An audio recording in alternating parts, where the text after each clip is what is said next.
The battle of wizards and warriors continues with iron swords. The evil wizard Malkill will take the shape of the earth, wind, water, and fire. Farewell! The fate of the world is in your hands! You're listening to the Piercing Wizard podcast, and I'm your host, Ryan Willett. I'm a professional body piercer with 20 years experience. I travel around the world teaching technique and safety classes, and I'm a member of the Association of Professional Piercers. Listen in as I talk to my friends and colleagues about our industry so we can all stay sharp. First off, I'll just say, thanks for coming to this ego exercise, I suppose. But has everyone heard an episode of the podcast in the past? Nobody's like, what's this Piercing Wizard podcast thing? Okay, so basically the way that we do our conversations.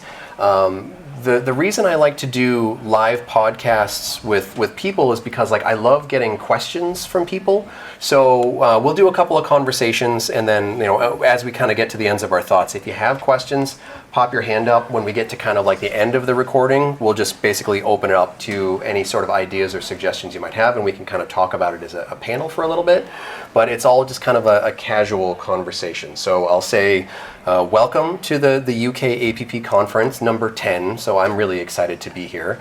And I have a few guests with me. So why don't you start by introducing yourself? I'd like to finish my throat sweet. Okay, why don't you start by introducing yourself? Hi, I'm Becky Dill. I am a body piercer. I've been piercing since 2003. I own Lemonade Piercing in Lafayette, California, USA.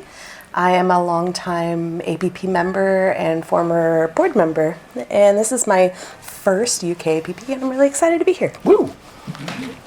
And would you like to introduce yourself, please? Yeah, of course. Hi, my name is Tais Fernandes. I'm originally from Brazil, but I actually live in Sweden, in the north of Sweden. I own my own studio, Gold Heart Studio, and I am an APP member. I've been volunteering for the APP for a few years now. And this is actually my first UK APP conference too, so I'm super excited to be here.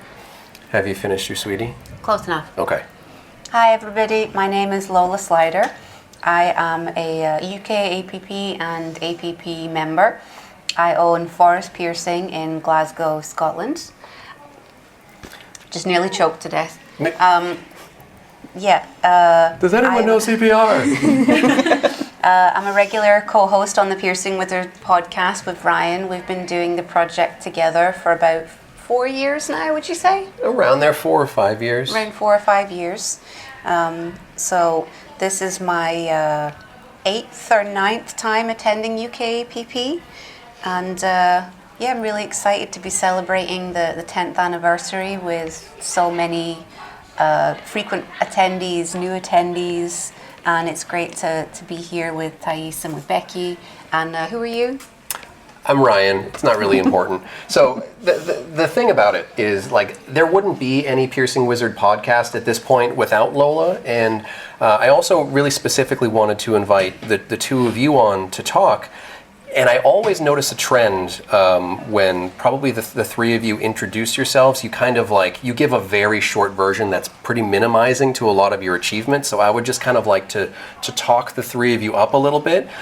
Becky was the president of the APP until recently. Not just, I do a little bit of stuff. Tais is one of the hardest working volunteers that I've ever interacted with within the APP organization and structure.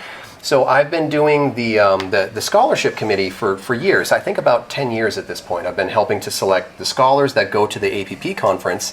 And I do a lot of that work with Caitlin McDermott in the last few years with Kale.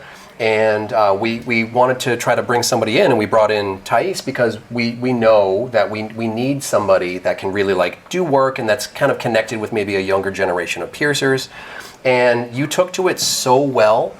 We were all kind of nervous to throw an extra cook into the kitchen in a way, and it's is that going to screw up the recipe? But you did such a good job, and you had such clear insight, and you really helped a difficult process to be a lot less difficult. So I just want to say try not to minimize and just be, I just do a little bit of this and a little bit of that. You're a very hard worker, and thank you. I want to kind of give you your ups, Lola was the president of the UKAPP. and you'll see a lot of the history banners that are up above the expo. Definitely take the time to read that. It's a lot of the history of the 10 years of the UKAPP. Lola did a lot of work behind the scenes and within the organization, and I'll leave that to her to talk up however she wants. But I've seen like a lot of the work done by the three of you, and I just don't want you to minimize it and just be like, I'm just a worm. But like I'm a big fan of all three of you, so I thought it was important to have you on the show. So thanks for taking the time. I know it's like chaotic when it's like Ryan's got another idea he needs me to do right this minute, so I appreciate the flexibility too. We appreciate you. And I am so lucky to be sitting next to two incredible people. Right And Ryan. Lola and Tais. Yeah. It's a real pleasure, real honor. Yeah, for me as well. Like I want to say thank you again for for having me again. We did an episode last year, and it's nice to be back. It's really an honor. I always have good input for the episodes that you're all involved in, because like you have something to say. Like I think that was the reason why I would have fizzled out with the podcast, because I ran out of ideas years ago. I used to have it be more focused on weekly interviews with someone, and I would kind of want to put a spotlight on why I thought that they were so cool or talented or special in some way.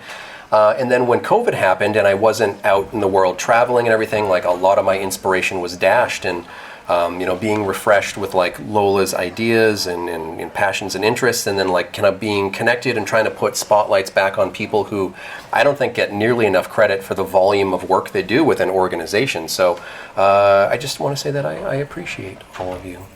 Wow, we just all appreciate each other so much. Oh, ain't we a bunch of appreciative assholes. But for real though, like I've known Tais for a few years now, and like from the moment I met her, I was like, oh, you're going places. Like, like you need a volunteer job. Well, during COVID, like I couldn't get out and travel, and a lot of piercers couldn't get out and take classes and stuff. So I would do a lot of online things, and I would have sign-up forms, and you were on like every single one of them. In every single one of them, bugging you, like message, hey, can we talk more about this and that, But it was cool. Yeah. I have a history with the podcast as well. I don't know if you remember, I told you at conference last year. You can tell me again, because I have a notoriously bad memory. Yeah, the thing is, like when COVID hit, I was in between studios. I had just left a really, complicated place. And before I opened my own, that was when COVID had hit.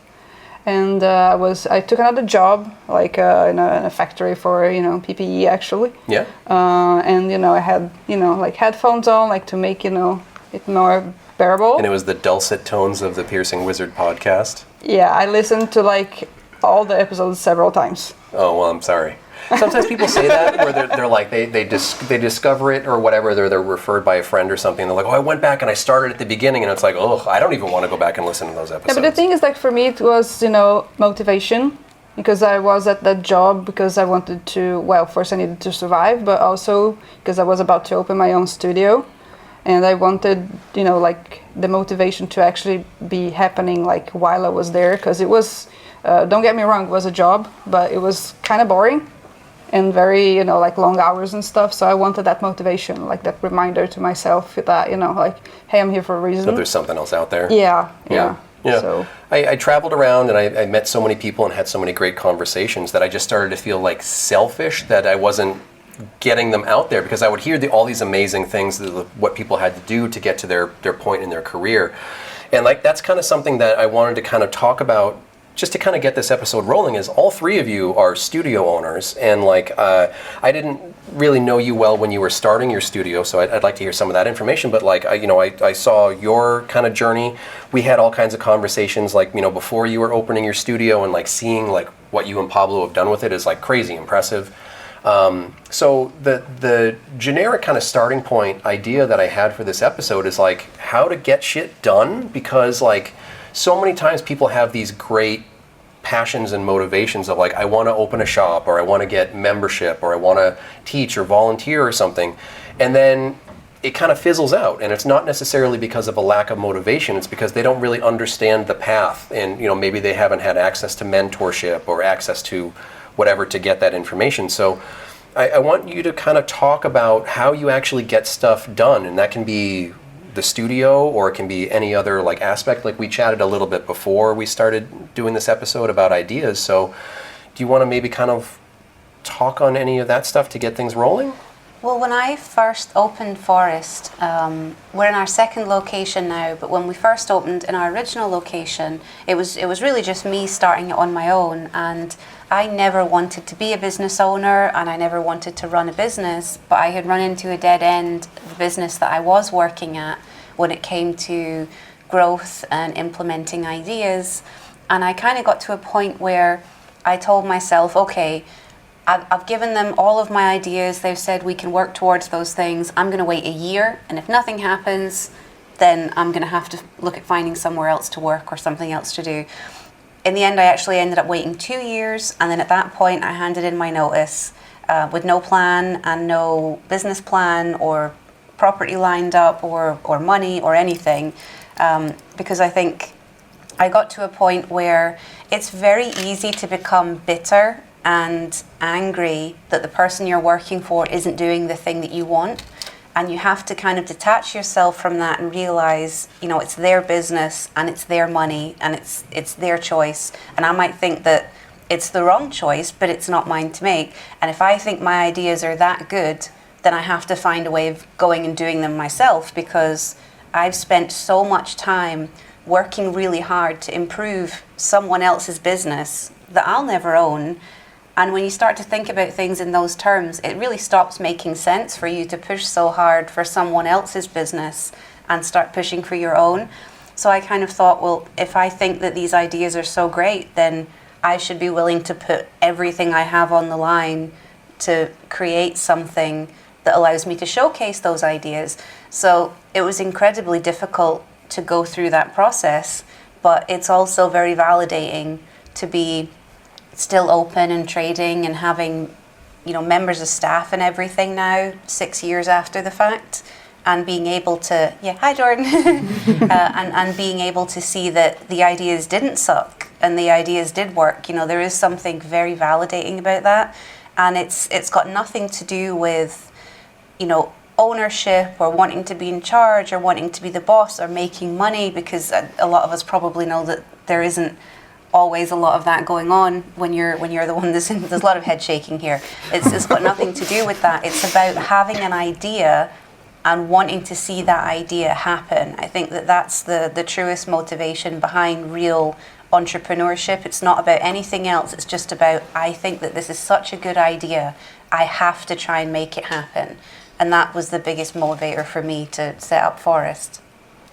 What was your kind of catalyst for your studio? If we go back in time a little bit, I started piercing in 2009. And then I moved countries and all of that, so I had to take a break, not because I wanted to, but life happened, and I had an opportunity to start piercing again. And mind that I live in a very small town, so there isn't loads of options, when it comes to places to work in the industry. But I had an opportunity to come back to the industry. And in the beginning it was great, I had these ideas how I wanted to set up shop in someone else's business, and the person was like, okay, great, let's do it. But after a while I realized that wasn't gonna happen. So I kind of have a similar motivation than Lola, because I had this idea, I know the way I can and want to work. And yeah, if I want to stay in the industry, I have to, put myself out there and, start my own, because there wasn't any other option, And I honestly have no regrets, about doing that. It was in the middle of the pandemic, so that was exciting. But it worked out. Yeah, quote unquote. Yeah.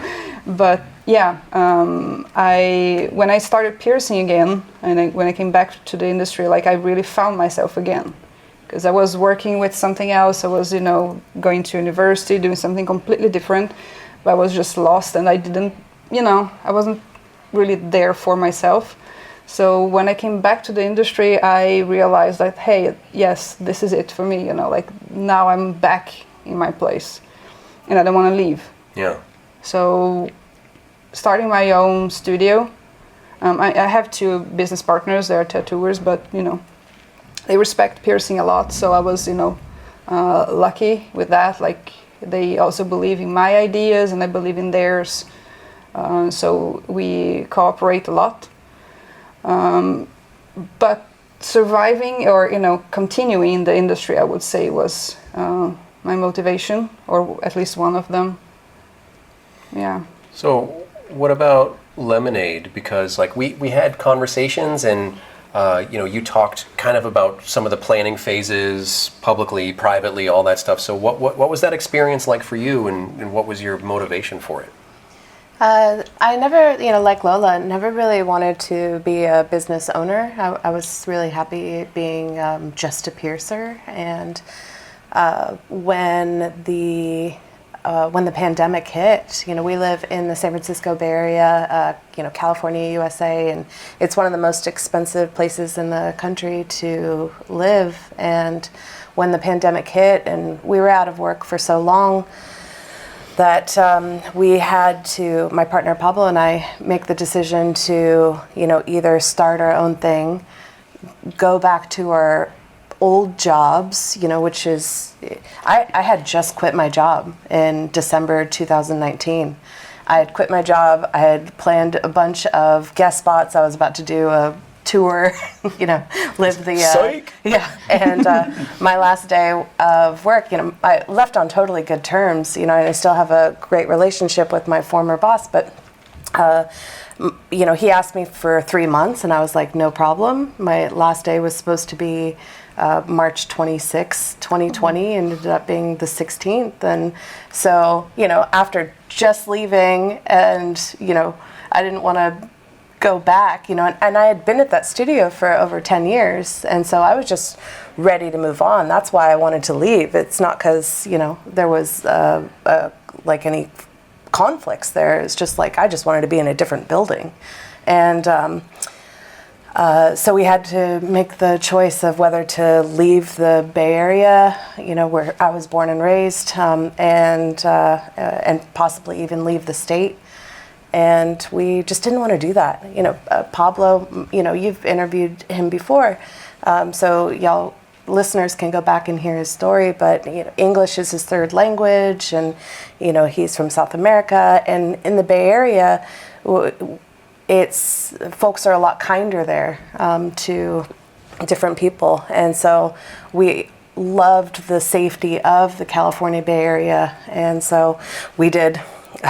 We made the decision, and really, you know, I have a difficult time doing things for myself that will financially support me. Ryan gives me a hard time about this frequently, but Pablo really was like the push. He was like, you know, like he's like, we're doing this, and I'm like, okay, you know, and you know, he grabbed my hand and we together made it happen. And anyway, it's been cool. It's funny because like I'm good at doing some things for myself, but anything financial, and I'm like, no, I'll just work for free. Love of the game. Yeah. So I know this might be a weird way to phrase it, but do any of you feel like the pandemic was a benefit in a way because you had maybe more time, or do you feel like it was just the worst possible time? For me, I was, I don't want to use the word lucky, but I'm going to do it anyway, because we didn't have a lockdown in Sweden. It was one of the few countries that did not have any lockdowns, like whatsoever, never. So yeah, that's when we opened the shop. The only thing that we did, we were supposed to open in April 2020, but we waited a little bit until August 2020. So that helped us actually like prepare, because even though we could open shop, like prices of things was like, you know, up on the roof, like super expensive. It took a lot more planning for the pandemic, but like to actually open a studio in the middle of the pandemic. You know, and luckily enough, we didn't have a lockdown. But yeah, Yeah, because all of you, I mean, not exactly within this couple of weeks of each other, but you were all opening around that time. And on one side, you can see opening a business without being able to have clientele immediately supporting it, but having some of the flexibility. But I just think it's really impressive. The questions that I get most frequently when we do question and answer type things is like, I want to talk about starting a business. I want to talk about starting a business because I feel like so many piercers are in a studio situation that's not ideal for them. Like they can pierce, but they can't really pierce just the way they want to do it or something. They want to be able to grow outside of their pot, spread their roots, all that stuff, whatever. And they don't think that they can necessarily do it in the environment that they're in. So is there any just, maybe pull one thing out of the air that you might think would be like advice that you would give to somebody who wants to start a business? Give them space to grow. Yeah. Or you mean like from a business owner perspective, or yeah, for like someone... there's always like my advice would be like hire a lawyer and an accountant on the first day. I get it. Yeah. Thing, I teach a class on transitioning away from externally threaded jewellery that covers a lot of topics to do with managing your business when you have a very limited budget or in a low income area or don't have access to means of borrowing and that sort of thing. So it's a very financially quite a complicated subject for me, and I don't want to just monopolize the conversation with that. So I would say instead, from an emotional perspective, you have to realize that there are so many people out there doing it worse than you and succeeding. Like there are so many people out there that have no idea what they're doing and they're just doing it because nobody's told them they can't. And I feel like you can't have a positive frame of mind out of certain situations. It's just not possible. But I think once you realize that I could do this because this person's doing it and that person's doing it and they're no more or less qualified at this than me. And most of us in the industry don't come from a formal business education background. I had to learn an awful lot of things kind of on the job, getting the business set up. There were a lot of expensive surprises that I had no idea were coming. And in a way, it was almost nice not having any idea what I was doing, because if I had, I might not have done it because it was so difficult. So discovering all that stuff once I'd already kind of pulled the trigger and quit my job and decided to do it was like, well, it's too late now. So I think you have to believe that you can do it in the same way that other people believe that they can do it, because there are so many people walking around that know less than you, that have less qualifications than you, that are succeeding, so I think believing that it's actually possible is very important. Do you have any Becky notes? Or I think, and also to keep that motivation, for yourself, doing things like for your business, but also for yourself as a business owner and, as a person, because things are very, very hard, likely harder than most people would expect. So I think, keeping the motivation going is also one of the trickiest things for me. Like I'm so much into the industry. I love this so much, that motivation, even though I'm far away, in a really small town, like I find ways to keep that, that fire, alive in me. So I would say search for that as well as, what Lola had said that I completely agree with. Yeah. What about you? When we were, building the idea for Lemonade, we sat down and we created a mission statement for our business, and we created what our vision for the studio was. High volume, low volume, and appointment only or walk-ins, and then we started doing. We knew we wanted to stay in the Bay Area. We started doing market research and just buying all kinds of data to see what location, what city in the Bay Area would be able to support that plan. I was really impressed by that, by the way. And so, we settled on 3 different cities, and then started looking at public transportation and freeways and proximity to other studios that we love and respect. But outside of all of that planning stage and, creating a goal and then working towards that goal without, and constantly revisiting that, I have been around for a little while, and I have a lot of close friends and colleagues, and so we made a list of like 10 or so business owners that we know and love and that we could be vulnerable to, and called everyone.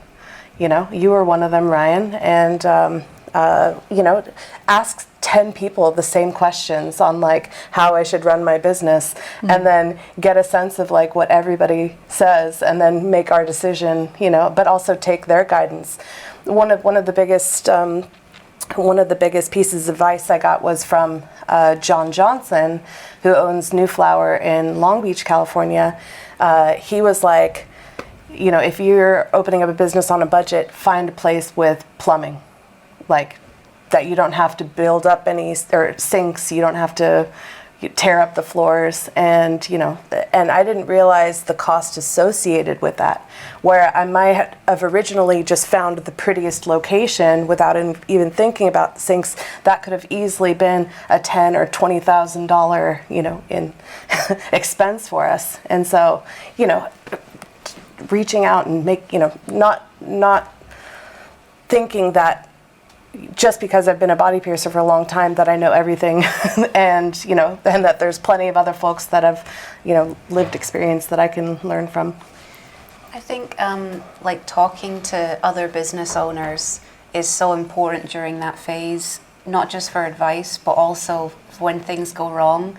It feels like you're the only person in the world that's ever happened to. Yeah. Like, I've had some things happen in the studio where it's like sink down a wall, burst into tears, and you're like, well, that's it, everything's fucked. And you really need to allow yourself to get some space between that point and then the next working action that you take.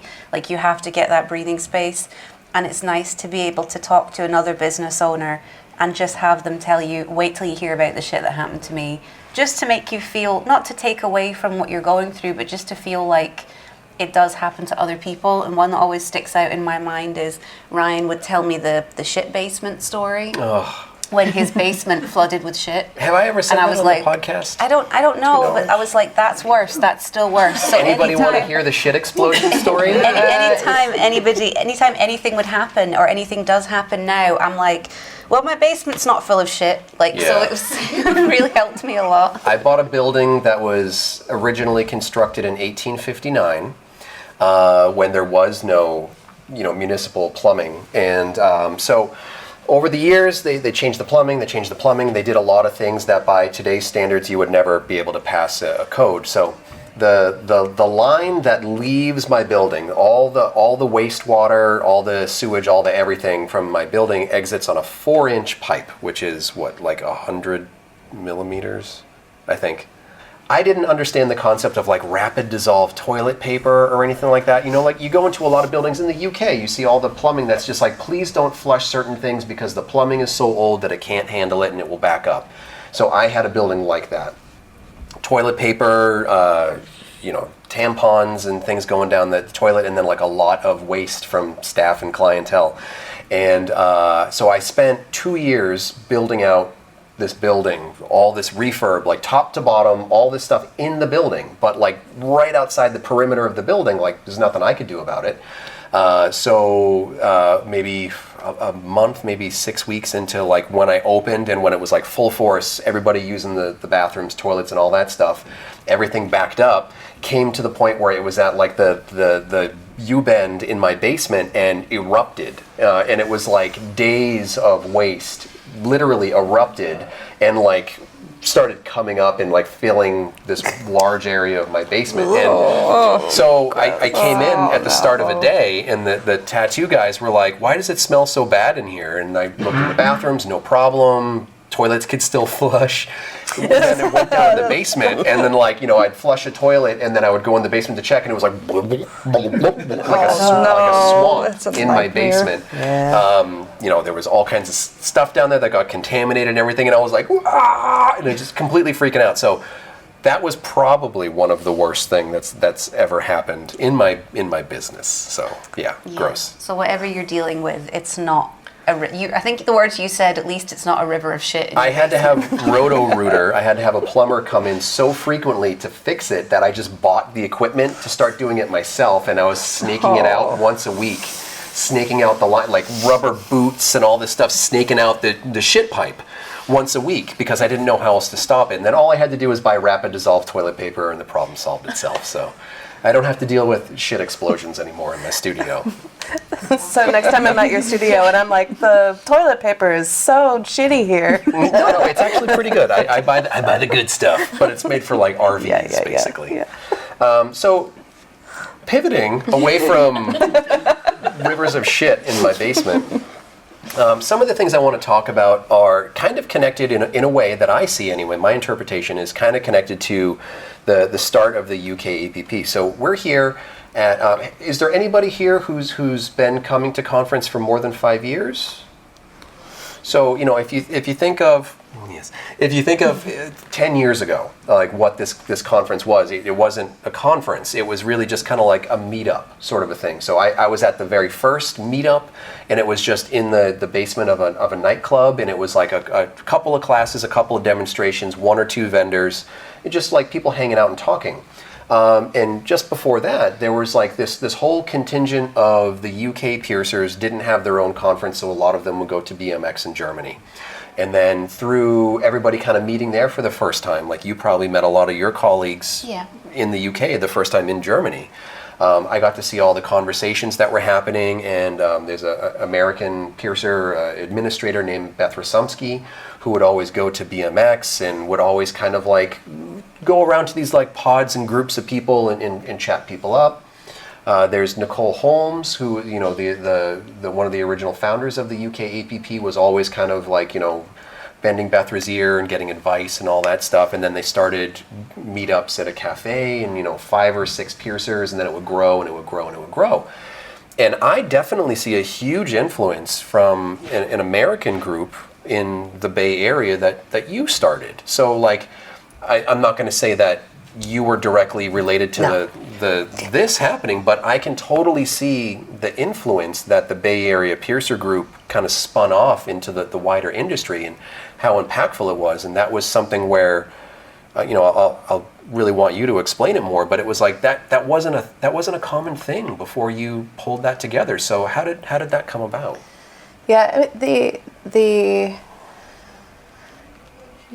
piercers have been creating communities for themselves all over the world, you know, for a little while, and it's not common, but it's also not a new idea, right? In 1994, you know, fighting legislation in California, you know, a bunch of Bay Area piercers got together to, you know, have a united, you know, stance against that legislation, and then that formed the APP. You know, it starts with groups, it starts with meeting and, you know, and building a community and not seeing each other as competition, but, you know, that the idea of the rising tide raises all ships, you know, and that we don't need to be fighting and, you know, talking down to each other, you know, to our customers. But okay. I did my apprenticeship in the Bay Area, and the studio that I come from is kind of like maybe like an apprenticeship factory. We didn't have the best apprenticeships. They were very short, and, you know, if I talk about that studio and my kind of like the family that studio has created, there was a lot of us. After attending my first APP conference, I got to meet, you know, other piercers and APP members, and that, you know, taking the initiative to go to the conference, and then I, as a result, got to meet people, and then as a result, got invited to my first guest spot out of state. I went to my very first guest spot at an APP studio, and it was like, yeah, a huge deal. I was invited to work there. So you know, I'm leaving California to go to the Midwest, and, you know, and I worked there for 2 years. Decided, you know, back to California I go. And when I went back to California as this like big badass APP member, you know, I was interacting with, you know, that family and the extended family of, you know, the factory. and you know, they were getting into some things, you know, that were kind of not great, you know, but only because they were looking at, you know, BME and the internet and trying to copy what they saw online, where I had just spent 2 years, you know, cutting my teeth and learning about health and safety. So when I got home, I all of a sudden saw that, you know, that some of us had been left behind in that education. And I was like, no, like, come on, guys, like, you know, but I was still a newer piercer at that time. I think definitely I'd been piercing for less than 10 years. So I wasn't putting myself in a position where like I was going to be teaching everyone. It was like round table, community share. Like no matter how long you've been piercing for, we can all learn something from each other. And I was really shy about the idea of like bringing different people from different studios together to meet. You know, I thought I was going to get, because of the competition thing, I thought people were going to be really upset about it. Like there was even a time where I was like hiding it from like, you know, anyway. The first Bay Area piercing group meeting, there was about 10 of us there, and we had such a good time that we decided to meet up a week later. And so we were having weekly meetings, and it was like the next meeting there'd be 15 people and then 30 people, and then a year later we were like 100 people. 100 people? Oh my gosh, and it's like continued to grow. Wow. You know, people come and, you know, leave the Bay Area, or maybe some, anyway. Yeah, there's like, Bay Area is rich in body piercing history and studios. But talking to different piercers about this idea of Bay Area Piercing Group, Rick Free, who was in Texas at the time, decided to start the second piercing group, which was the Central Texas Piercing Group. And shortly after that, there started the New England Piercing Group. And then after that, all of a sudden there was the Washington Piercers and the Oregon Piercers. And there was one in Iowa for a second, but or something like that. And like, it was so cool to be able to like see all of these different communities like form, and like, you know, and to say it for the 100th time, have community and not competition, you know. And anyway, I think it helps to be in an area that has so many piercers per square inch, kind of a thing. The New England one, like, people are pretty spaced out, but you still feel pretty territorial in a space like, you know, New England. So do either of you have those kinds of like feelings where you wanted to find a community, but it wasn't necessarily where you were piercing? So where did you maybe find your communities for the first time? Well, for me, considering where I'm located, like in like a really small town in the north of Sweden, that is already a very small country. I mean, I have contact with, you know, piercers in Sweden. It's not that, but, you know, I don't have anyone like close by. So putting something like Becky did in the Bay Area, that, you know, yeah, well, one day. But what I mean to say is that, you know, finding community, that can also be achieved. Like, of course, it's great if it's in person, you know, it's great. But we are blessed with this thing called the internet nowadays. Now, yeah. You know, and I surely make use of it. Because, you know, even though I'm here and in like a week later, like, you know, next Sunday, I'm back home. But I know that my community is still going with me, even though they're not physically going with me. Mm-hmm. So I think it's, you know, important, like for piercers that are in similar kinds of location, to not let, you know, that stop them from, you know, seeking community anyway, because it's there. You know, reaching out, you know, you never know, like send a message to a piercer that like, hey, I really like your job, you know, like just introduce yourself.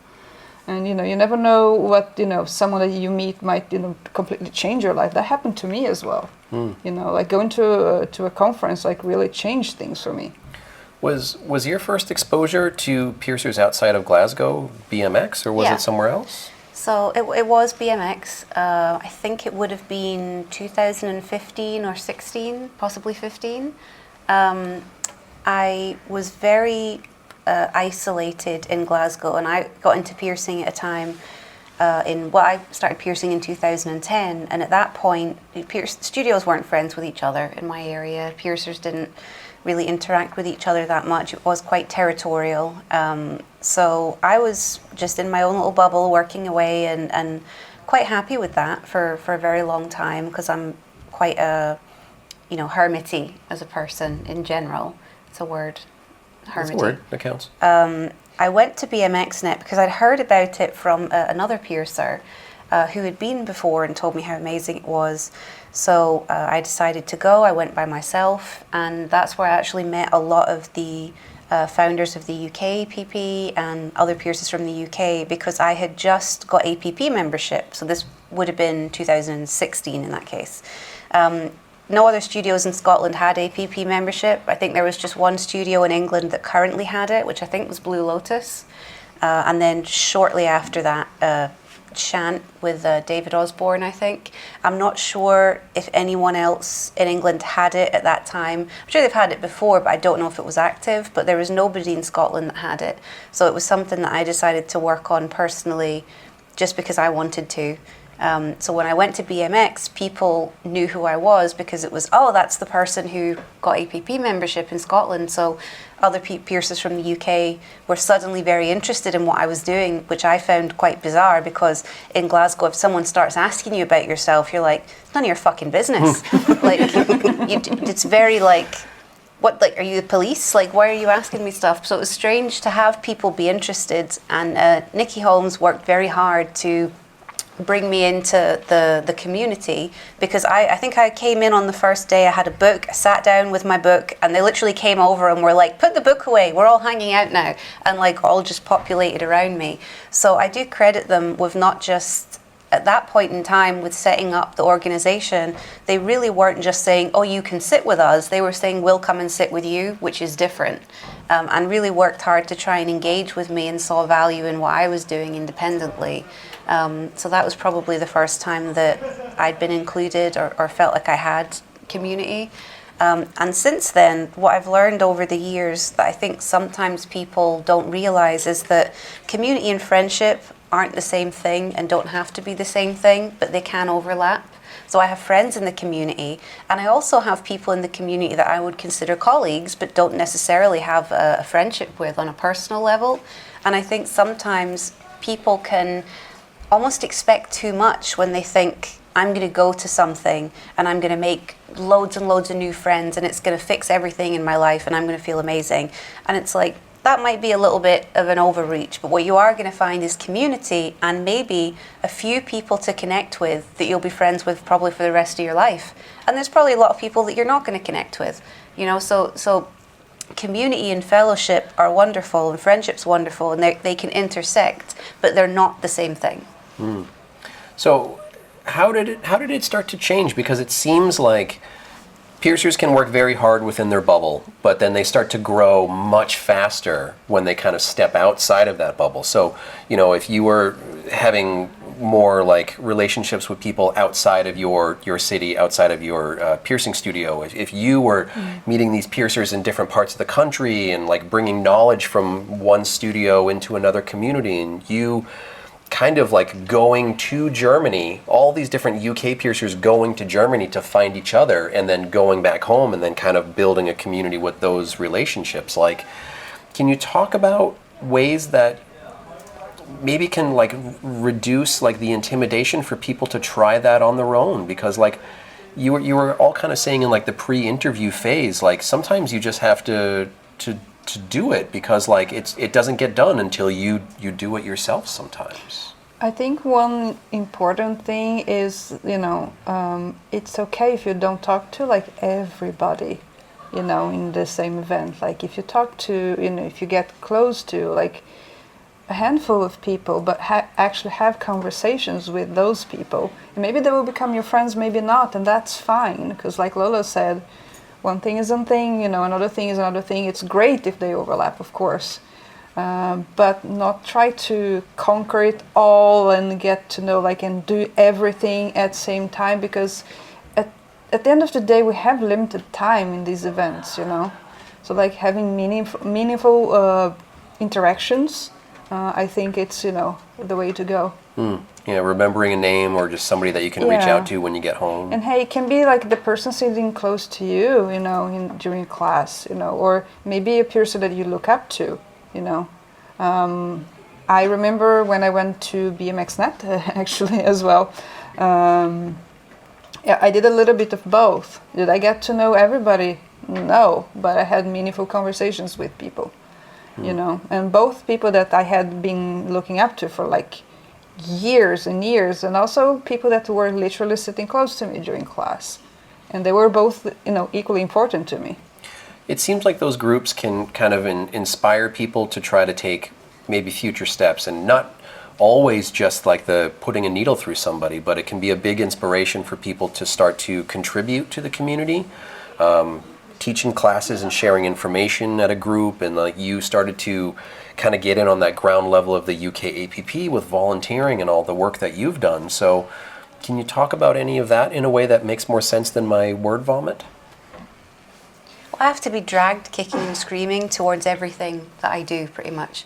And again, I was encouraged to take part. I was really encouraged to join the UKAPP. At first I was like, I don't really know if that's for me. I was really encouraged to take part, and then I was encouraged to instruct. I'd never instructed before, and it was them that said, we really think that you could do this. And I said, right, okay, I'll give it my best shot.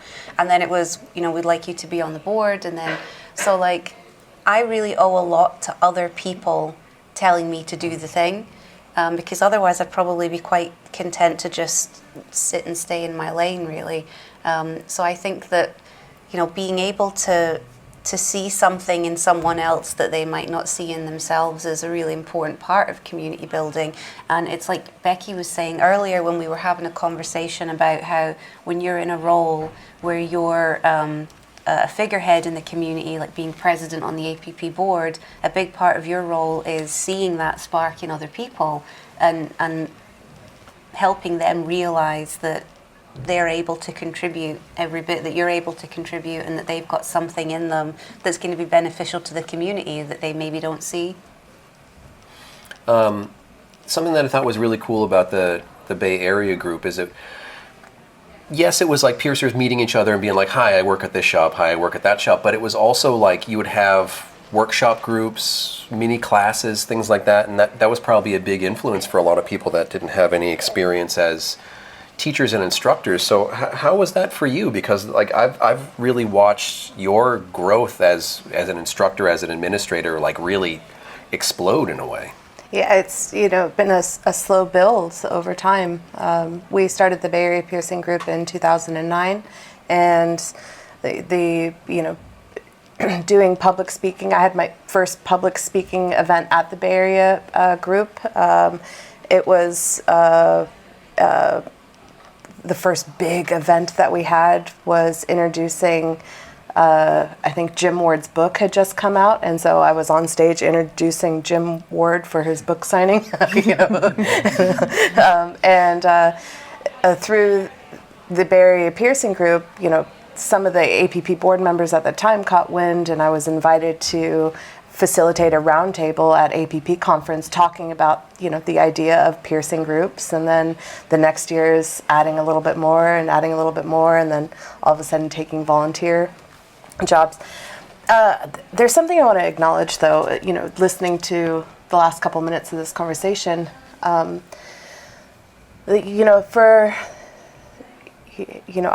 always been driven, but there were times where I would sit at home and miss out on an opportunity because I felt shy or I felt like I wasn't good enough to be in those spaces, and then would get, depressed about like missing that opportunity that's no longer there. Oh, that event passed and I was too chicken to go to it, and now, I don't have that as a part of my history. I have this, shame as a part of my history. And,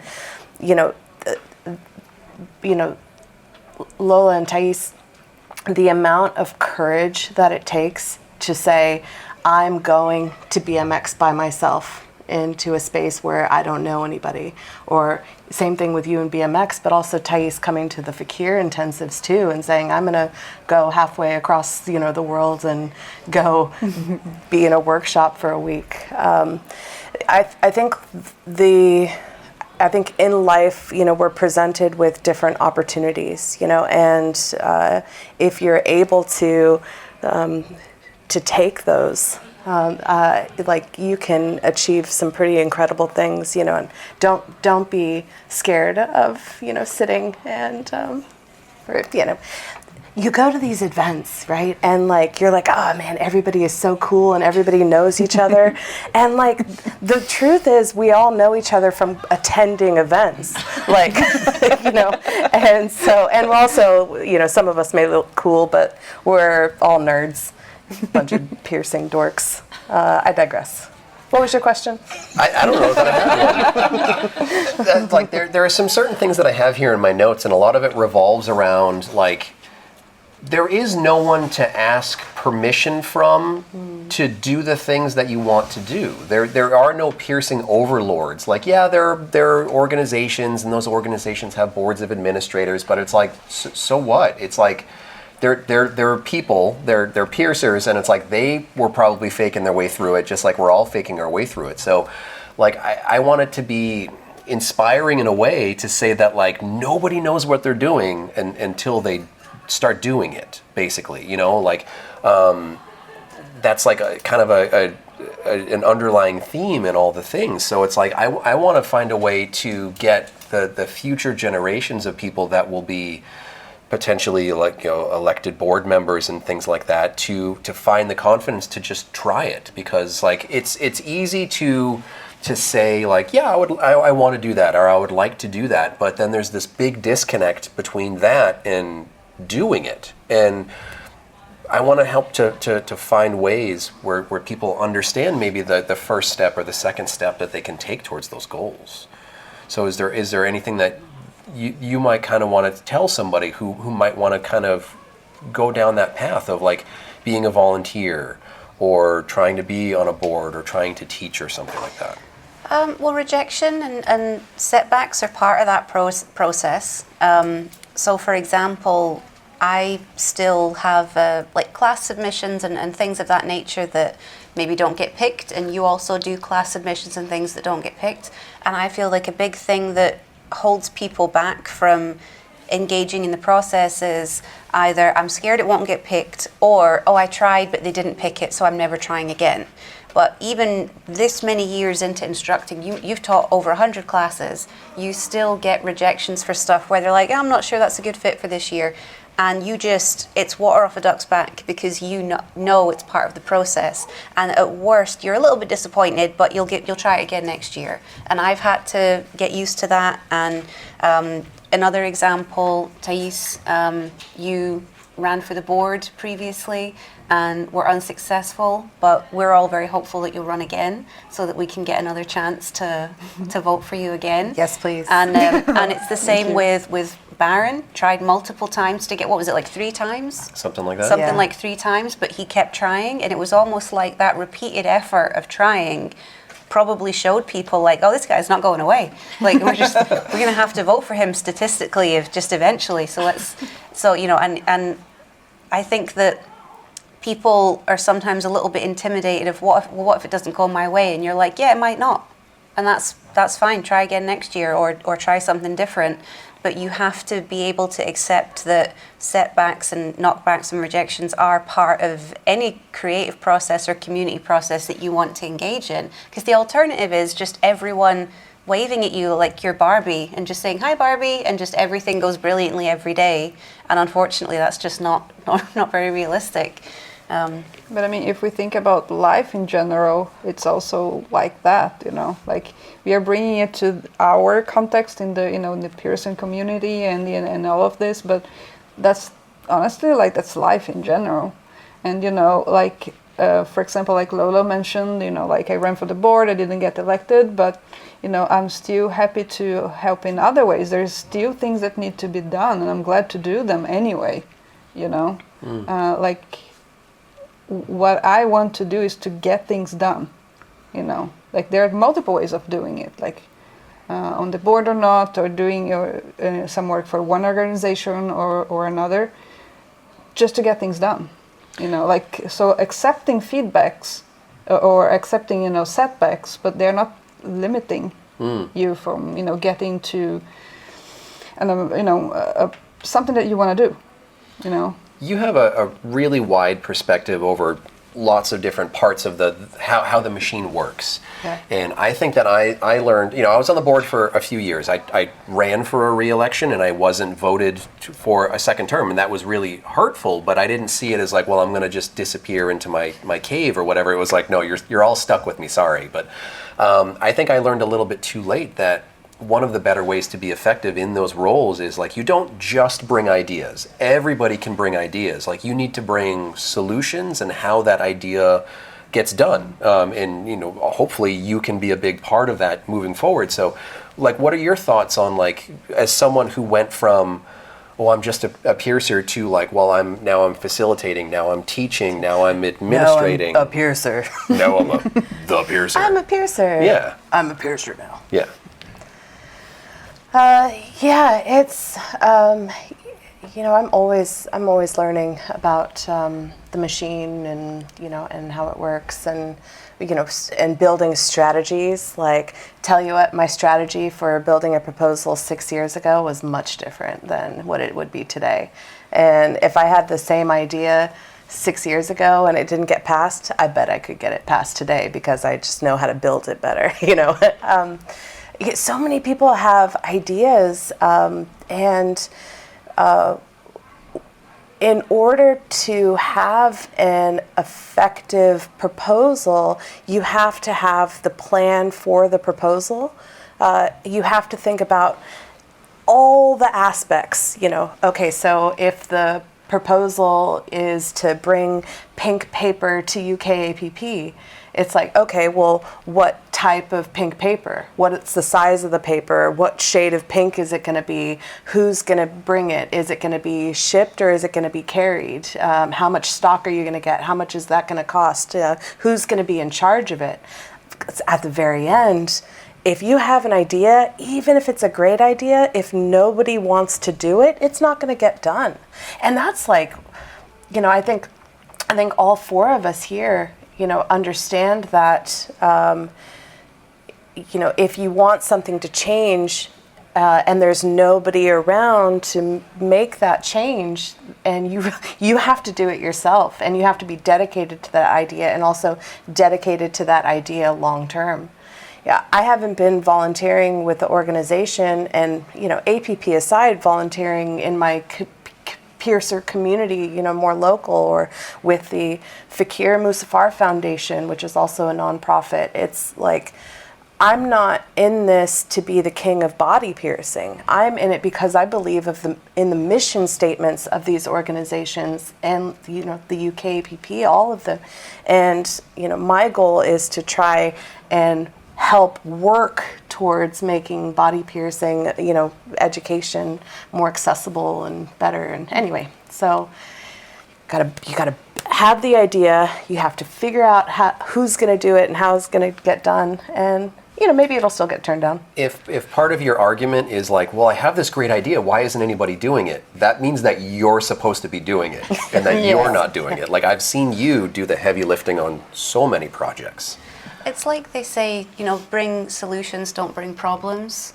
Like, I think that my coworker Jordan, he has that mentality of, I don't know if it's just who he is or if it's like an ex-military thing or what it is, but if there's something he wants to do, if he's like, I think we should move the cabinet 6 inches to the left, he wouldn't just say, hey, let's move the cabinet 6 inches to the left. He would say, if we do this, then that will mean this, and I can accomplish that by doing this. And he'll have thought through the entire process so that he hasn't brought me a problem of, we need to move this stuff. He's brought me a solution of, I think we should move it, and here's all the reasons why. So I think like it's a really good mentality to have, that ask yourself, am I bringing them a problem or am I bringing them a solution? Because people like getting solutions, they don't like getting problems. In that kind of vein, like I think a lot of problems can come from outside of our bubble. Like as an example, working with health departments, all three of you being studio owners, and I'm sure you all had to go through different regulations and different things that you didn't expect along the way. And sometimes you have to kind of, in a way, negotiate with an authority or something, like talk to a health department person and be like, well, why do I need to do that? Or how can I do this to satisfy your checklist or something? So are there any experiences maybe from your build outs or just like running the studio where it's like, these were really challenging and then this is how I kind of found the solution for dealing with an outside administrator? I mean, I have 2 sinks in my piercing room. And it's the dumbest thing in the universe. But in California law, they absolutely conflate sterilization with instrument reprocessing. So it's like the two are the same thing when they're actually very, very different things. And we run a single-use studio, so we don't have any instrument reprocessing there. In California law, it says, if sterilizing, you must have a biohazard sink.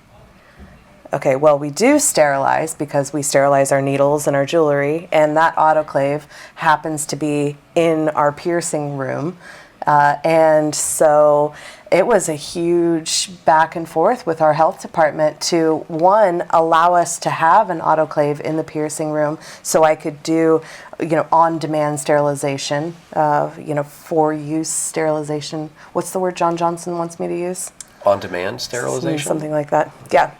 But also, they were like, well, you gotta have a biohazard sink. And I'm like, no, I don't. And they're like, yes, you do. You have to build a whole biohazard room, actually. And I'm like, no, I don't. And they're like, okay, just put another sink over there. And I'm like, yeah, but I'm not gonna do that.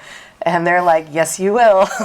So ultimately, the hand washing station in our piercing room has 2 faucets, 2 chambers. And one is our hand washing station, and the other is our, quote, biohazard sink. No division between them, by the way. And finally they were like, yes, perfect.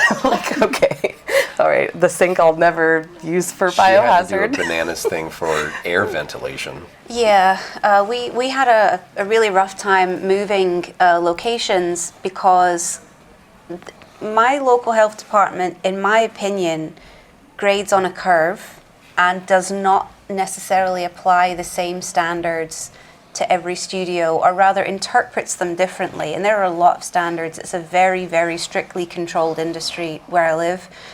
So it's not an easy place to get a license. It's very, very hard work. But a lot of the license points are quite ambiguous in nature. For example, a whole license point is adequate ventilation, and there is no parameter given as to what that means at all. And it's just adequate ventilation in the opinion of the person doing the inspection, and that's it. So this time I was like, I'm not going to get caught out by this. I'm going to write to them. I'm going to ask them, if I do this, is this okay? Did all that before I ever had a contractor or did anything else. I was like, this is a priority. Did all that first, got all the work done, and then an inspector comes out and says, no, you can't have any of that. And I said, well, I have in writing from your department saying that I can. And they looked at it and said, nah, he's wrong. You can't have any of this. And we had to, that was a really, really tough day for us because we worked incredibly hard to get to that point. And sometimes it's just a door slamming in your face and it just feels like you've hit a brick wall. And I don't think we even talked about it for like a day. We just didn't. We just left and we just didn't talk about it. And then just took a day or two to like reassess and think, right, what are we going to do? And then it comes up, you have plan A, plan B, plan C. You get all the way through the alphabet, and eventually we managed to figure it out. But it's not, at that point, it's not so much the physical effort and the money, although that's all very real as well. It's the emotional like stress of being like, what? Like that's not fair. And they're like, yeah, fairness has nothing to do with it. You can't have that. And that's a really, really tough thing that doesn't ever get any easier. But it's part of that process of trying your best to just accept that when you hit a dead end, you have to change direction and go in another. You can't just stop and you can't turn back. The only way is through. The only way is forward. Yep. And sometimes that means taking a day to just throw yourself a pity party and then get right back at it the next day with new ideas. Yep. Any hiccups for you in Sweden that you can enlighten us with? I don't think so, because when it comes to legislation and things like that, it's what's the word I'm looking for? Very relaxed. Okay. When it So comes to that. build out a studio in Sweden, you just need the right Allen wrench. I can and put it this way, like I do. It's the direction of just the cartoon man showing you. I mean, I do way more than what the law requires me, even prior to APP membership, because I know it's right, but not because the law is requiring me to. Yeah. Just because that's how you do it. If you want to do like create a professional environment and perform safe piercings. I've tried to create a professional environment. So I've had 3 different shops, and if anybody's ever like moved shops, expanded shops, or whatever, like I think every time you go into it with the best intentions, and then as soon as you can look at it with the perspective of a few years later, you're like, what was I thinking? I had years and years ago when I was having an inspection done. The inspector asked me what my anodizer was, and I had to tell him roughly what it did. And he was like, so it has an electrical current that passes out and creates a circuit. And I was like, yeah. And he was like, you can't have that. And I was like, why? And he was like, what if someone breaks in the night and electrocutes themselves? And I was like, what?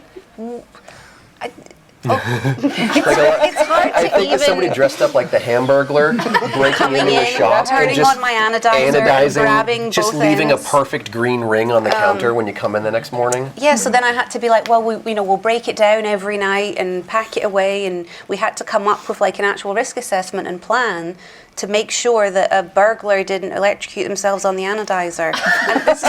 That's so bizarre. But I'm it's sorry. like there's no word about that, and there's none of that's written down anywhere. It's just the feelings of the person on the day. So it's always something. It's always something, and the further you feel like you've nailed it, the further you are from having nailed it. So yeah, it's definitely a humbling process every time.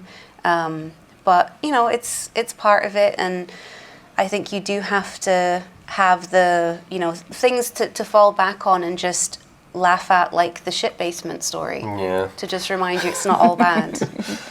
So I still have a few notes. If there's anything that sparks in your memory when we did the pre-interview, we can talk about whatever you like. But if you feel like we've kind of covered a good amount of it, I have a few questions that were submitted, or we could open it up to questions for the audience. So what do you feel like doing? I could talk forever. So it's your journey, man. I think could you do all both. could, because you're professional teachers and talkers. Well, okay, let's try a couple of questions. I have 2 that are, I would see as almost loosely related. One is basically a question that I get a lot around this time of year is like, what do you do when it's the slow season? Because like some people have it, like for me, I don't live in like a college town, like a uni town. So it's like a lot of the college age kids are gone. So we get a dip in September. Some people get the opposite. I'm sure here in Nottingham, people get a spike when all like the university students come back. So one is basically like, how do you deal with a slow season if you have one? Like, is it you're doing specials, or you're just doing more promotion, or you're staying more engaged in social media, or do you have any other recommendations for people of things they might want to think about trying in a slow period? I think it actually starts way before it's actually one of the subjects I'm covering for a class that I'm developing. And you have to know, because at the end of the day we are talking about slow season, like money-wise as well. Like you have to know your numbers. You have to know your numbers, like down to like the cent. Like how much you are spending, both if you are working, if you're not working, because that's going to be, in my opinion, the base for you to plan. Because if you don't know how much your piercing procedure is costing, like how are you going to plan? Or if you don't know what are your fixed costs, like talking from like a business owner perspective, like how are you going to plan for those bills that they will keep coming if you don't know, if you don't understand those bills? So from a business perspective, from a business owner perspective, I think you have to know your numbers. But also if you are employed in a studio, like if you are commissioned, like knowing the numbers, in my opinion, is the base for planning. I definitely want to get both of your opinions, but like something else that I'd like to say that kind of relates to that is it was a huge step up for me as a business runner, as an owner, when I actually started having analytics I could look at. For a long time it was just like, well, I don't know, there's some money going in, there's some money coming out, and sometimes I have a little extra at the end of a month or whatever. I think that sometimes piercers just feel like it's a slow season, when if you look at the numbers, you're like, well, it's only 5% down. It's really not that, but it feels doom and gloom because it's like it's extra slow this week, but last week was fine. So, like, what are some of the ways that you two might kind of get through those even if it's just a mental slump? I love the quiet. So yearn for the slow I yearn season? for the slow season. No, well, there's things like getting DIY projects done. Like that's a big one. Like little things that need touched up and done. There's always maintenance stuff to be done around the studio. And then there's things like bloodborne pathogens, first aid. It's a good time to get online learning done on studio time if there's not work to do in the terms of like clients and customers being there. When we are quiet, we tend to just focus more on the experience of the person that's in. Not that that's never not a priority, but there are days where I've pierced one person and I'm honestly like, this is going to be the best fucking piercing they've ever had in their life, because it's like the only thing I have to do that day. So some of my best interactions are when there's no one else there. And I also think it's important to not, how there's like negative self-talk where you talk bad about yourself. I think it's good to not have negative studio talk. So try not to let that filter into your language and filter into your posting. Because if you're posting all the time, like, oh, everything's so quiet, nobody's here, it doesn't encourage people to come in, because it lets them know you're not busy, which means it can be deprioritized in their minds. Because if they've got stuff to do, they're going to deprioritize the stuff they know they can do anytime.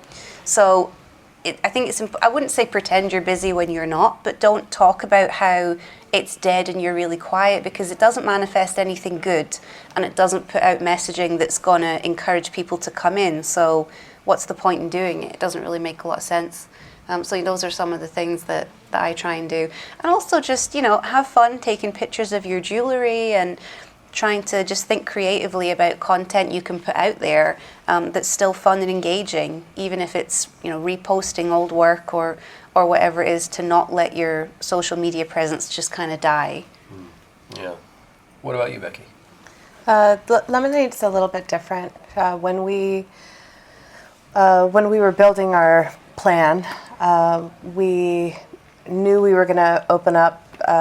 We opened up November 1st, 2020, and we knew that we wanted to do low volume. We knew that we wanted to do appointment only, and so we moved into a city that didn't have a large shopping area. There's like not there are other businesses around us, but there's not a lot of walk traffic.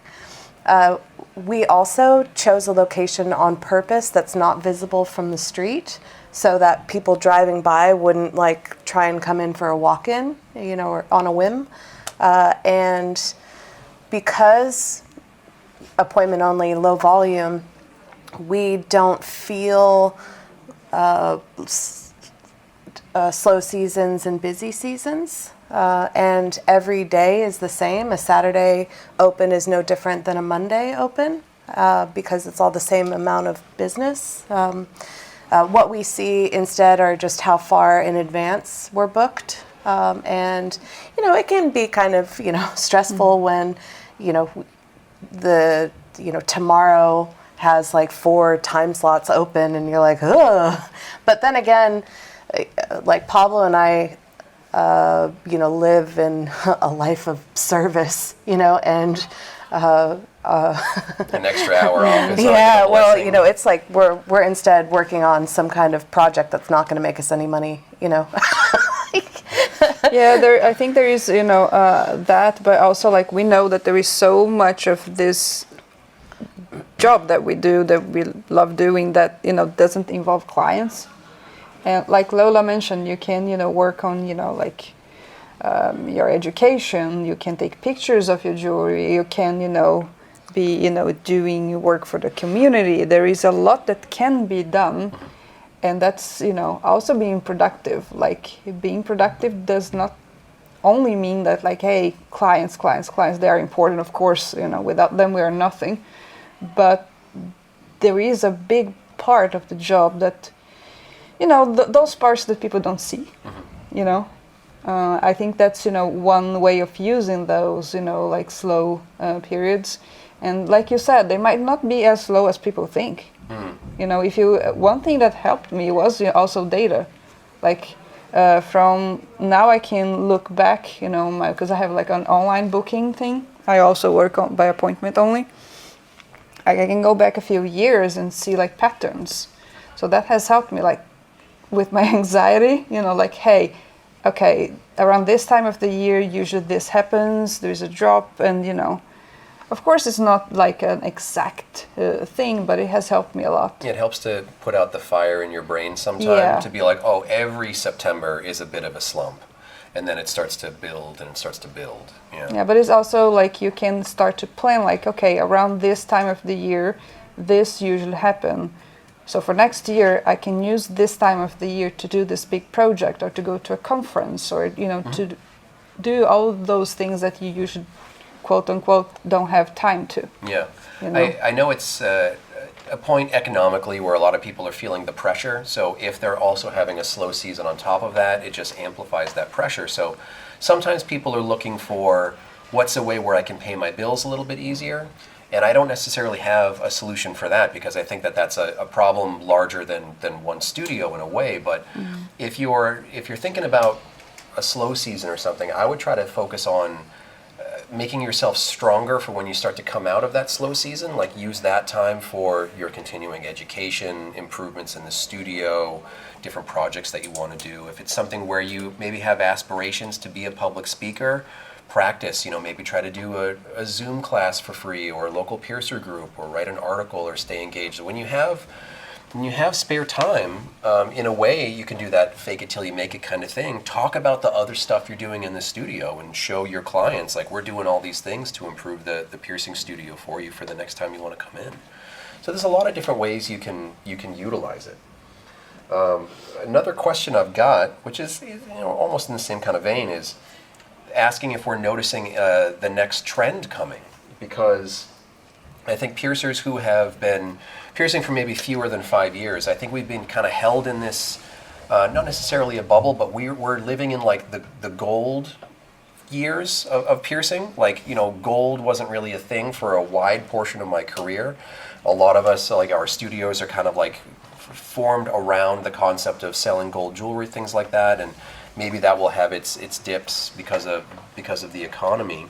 So I think sometimes people are looking for like, what's the next thing I can invest in my studio? Like I really I felt fortunate that I noticed some of the trends that were coming. Doth piercings, the boom of earlobe piercings have been huge in my business. Do any of you feel other trends coming, or do you feel like we're still kind of currently in whatever trend we might be currently surfing? I think the current trend in the UK is poverty. There's a bigger and bigger noticeable gap between the amount it costs for, you know, groceries and utilities and things compared to what people are earning. So it obviously it's terrible, it's not good, but like in a way it makes me feel less self-conscious when the shop is quiet, because I think everyone's shop is quiet, and it kind of helps me get out of my head, so you don't think, oh, it's only happening to me, everyone else must be really busy apart from me, and you're like, no, it's everybody, so I don't need to be, I feel less stressed about it knowing that it's everyone. But I think that you have to try and think ahead, like you say, and sometimes change the model of your business a little bit. Like I was appointment only all through COVID, and then we changed our model to be appointments and walk-ins based on availability more than a year and a half ago, because I knew that there were getting to be less and less bookings, not just at my studio, but at other studios, and that people had gotten to a point emotionally where they were like, I don't want to fucking scan a QR code. I don't want to have to go on a website. I just want to come in. And people were wanting easy at that point. For whatever reason, whatever was going on culturally, people wanted something that was easy. And I was like, cool, from now on Saturdays, we just do walk-ins. Just turn up and I'll pierce you. And we had people coming in that were like, oh my God, this is groundbreaking that I can just come in. Because you're dealing with young people that had never experienced walk-in piercing, because that's how, you know, COVID was 5 years ago now, and a lot of studios at that point went to appointment only, and then they stuck with appointment only. So you have people now that are 20, 21 years old, students in town, that have never experienced just being able to walk in and get a walk-in tattoo or a walk-in piercing. And the idea seemed weirdly radical to them. And like even things like a lot of studios don't do tongue piercings just because they either don't want to or aren't able to for whatever reason. I do tongue piercings, so people will walk in off the street and be like, will you pierce my tongue? And it's like they're asking to buy drugs. And I'm like, yeah, well, come on, let's do it. And they're just like, oh, you know, and it's just, it's trying to think as to what people need and what is the point where people are stopping and saying, forget it. And I started to notice it was the point where people were like, oh, I have to book, oh, forget it. And there was like a general lethargy in the community, in the city, in the country. There was just like a real lethargy to where people just felt like, oh, I've just got nothing else to give.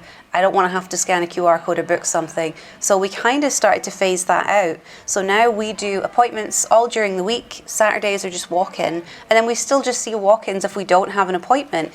Because there are studios out there that are so strictly appointment only that someone will walk in while they're doing absolutely nothing, and it'll catch them off guard, and they'll say, oh no, you need an appointment.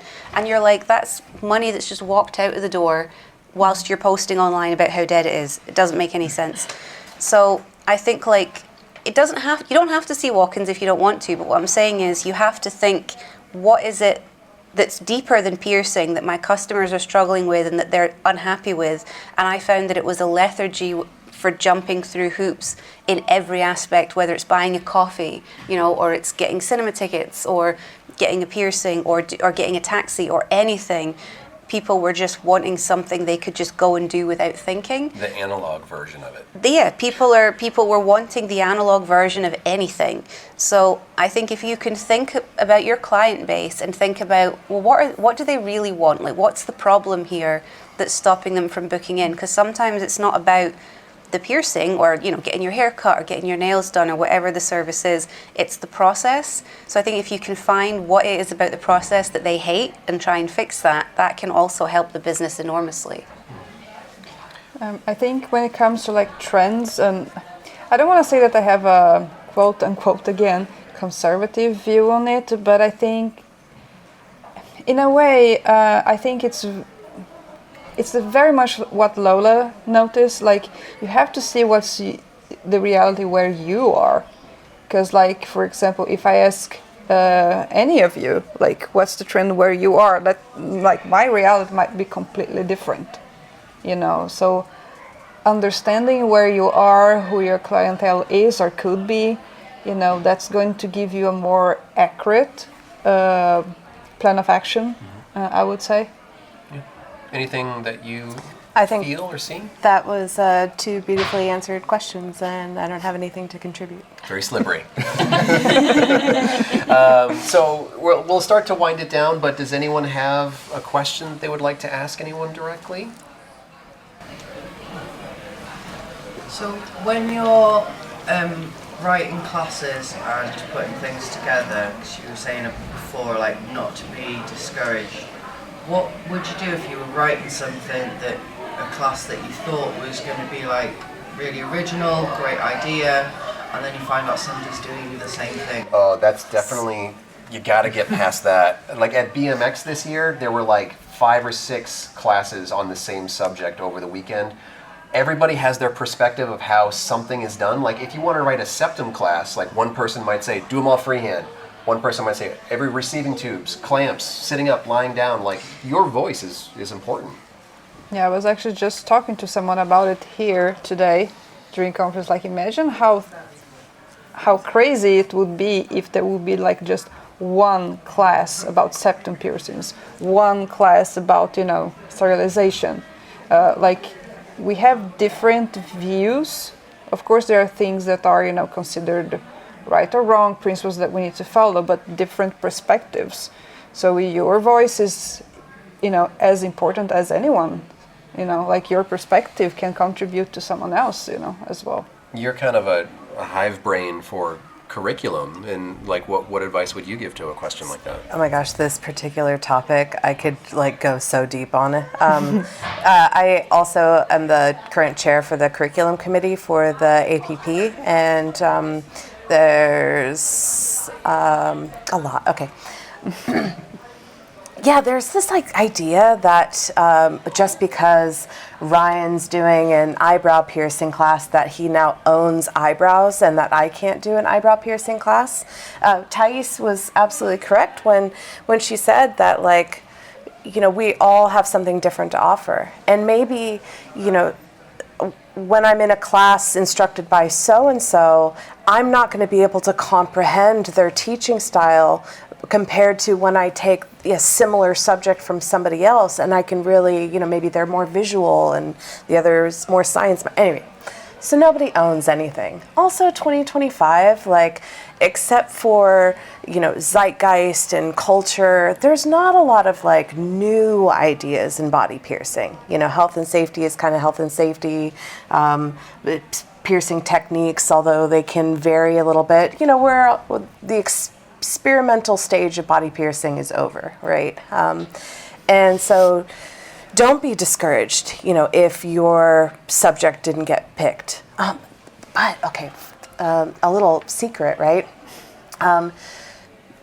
Don't wait for somebody to give you permission to make a class, okay? If you want to teach a nipple piercing class, then start writing it. Start building it.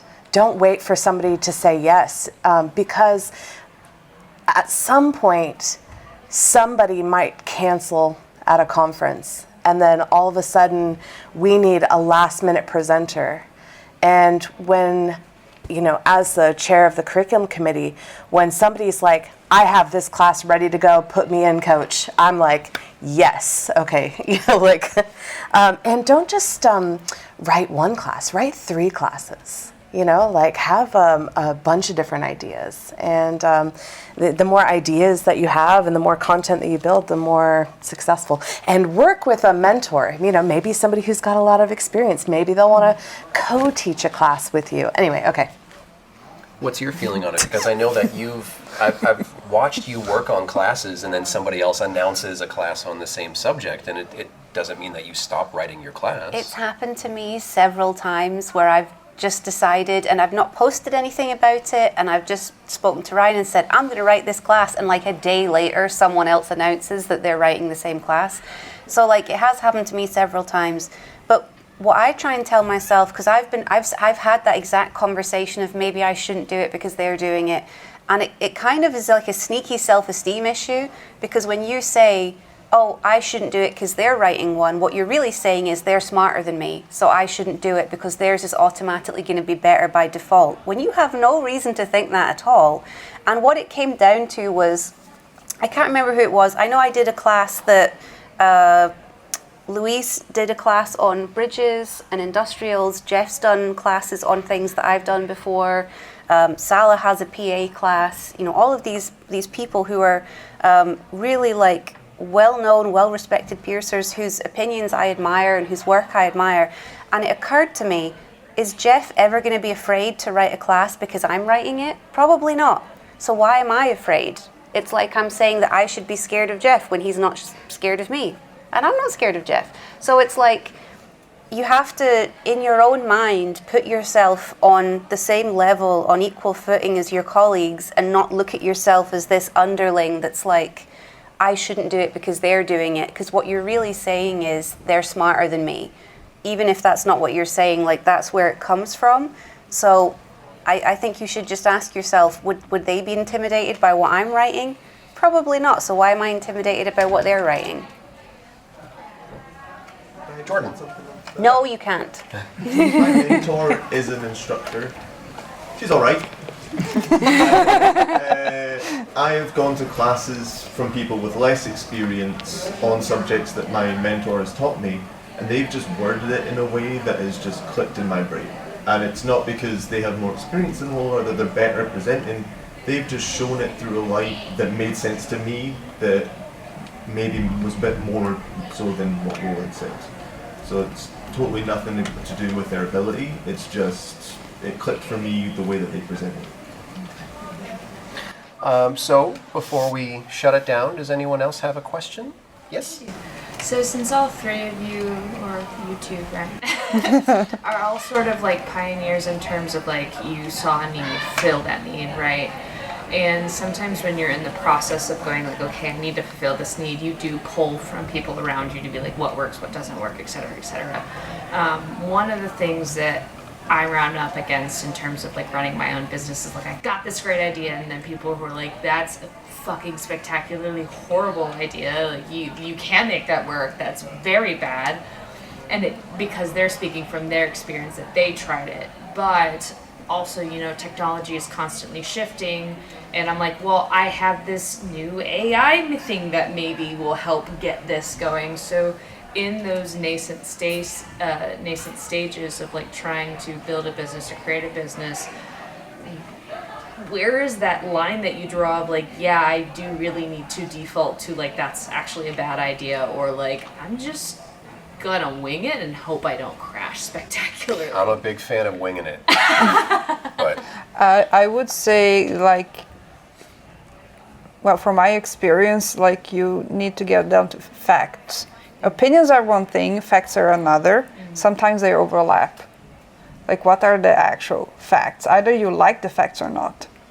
Sometimes when you're building something or in the process of building something, there's like a reflection, and sometimes that turns into something else, you know, and so that's part of like, you know, working towards it, and then maybe you hit a wall, but you can take that and build, you know, just divert it, you know.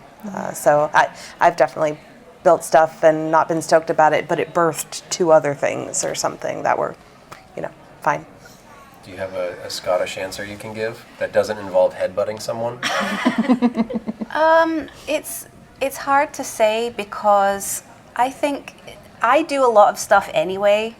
If I just really think that it's going to work and that I can make it work, and I can't think of a lot of examples where someone has told me like that's the worst idea I've ever heard or something like that. So the only advice I could give is, if you're really 1,000% all in, prepared to jump fully off the dock with something, maybe don't ask for advice, because you ask for advice because you want advice. If what you want is validation and for someone to say, yeah, go do it, that's a different thing. So maybe just do it and then tell people you've already done it. And then it's just kind of irrelevant what they think.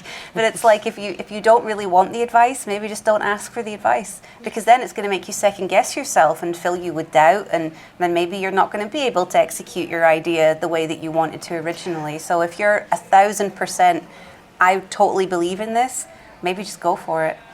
Yeah, just to add a little bit to Lola's answer, I think that, you know, I mentioned like you have to know what is facts, what is opinions, and all. But sometimes when you believe in your idea and you start, like your idea, when you are, in the process, you're going to realize like, hey, I need to change this. Like perhaps it's not my original idea, but now that I'm in the process, I'm going to realize like, yeah, if I change, even if it's just a slight change, then you're going to say like, okay, that's where, the result will actually be. Manifest it and then make them choke on it. Basically. So that's where I would like to wrap it up. So I would like to say thank you to everyone who showed up to listen to us ramble for an hour and a half. I'll edit this and I will get it stuck up online if you want anyone else to hear it. So thanks for your time. I really appreciate it. Let's get a group photo at the end. Okay. And thanks for all your time. And I think everybody should go and have fun and eat some dinner. Yay! Thanks guys. Thank you. For more information about the show, visit piercingwizardpodcast.com or like Piercing Wizard Podcast on Facebook. For more info about your host, visit precisionbodyarts.com or search Ryan PBA on Facebook, Instagram, and Tumblr. If you enjoy the show, you can subscribe on iTunes, Apple Podcast, and Google Play. Music by Benny B. Blanco. Show copyright 2017, Precision Body Arts LLC, all rights reserved.